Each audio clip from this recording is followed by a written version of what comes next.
Le grand jour est déjà malheureusement arrivé. Ce samedi 26 novembre, TF1 diffuse la grande finale de la Star Academy, à partir de 22 h Coupe du Monde oblige. Les finalistes Anisha, Louis, Enola et Léa se produiront une dernière fois sur le plateau de l'émission avant de découvrir qui sera sacré gagnant. Pour l'occasion, le chorégraphe et professeur de danse Yanis Marshall était invité dans les studios de Sud Radio, le 25 novembre. Et il a notamment évoqué l'un de ses projets très hauts. Les élèves ne sont pas les seuls à avoir vécu une aventure exceptionnelle.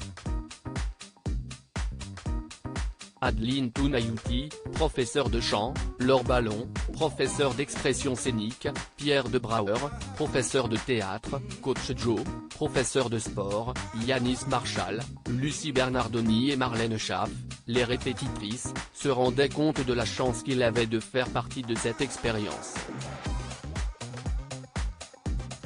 Je pense que s'il est quelque chose qui va être tatoué à vie. Je suis heureux de l'avoir fait et surtout que ce soit un joli tatouage et un tatouage dont je vais être très fier, a confié le professeur de danse lors de son passage chez Sud Radio. Un Crazy Horse masculin pour Yanis Marshall?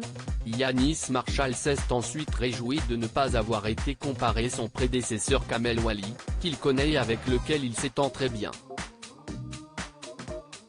Puis, il a donné son avis sur les finalistes de la Star Academy. Ce n'est pas une préférence, mais je vais aller pour Louis pour soutenir ma communauté que j'aime beaucoup. Mais j'aime tout autant Léa, Enola ou Anisha. J'ai mis tout le monde, a-t-il confié. Yanis Marshall a ensuite parlé des projets qu'il compte bien mettre en route ou poursuivre après la fin de la Star Academy. J'aurai le projet d'ouvrir mon académie de danse dans Paris, ma marque de chaussures de talons, si est déjà en cours.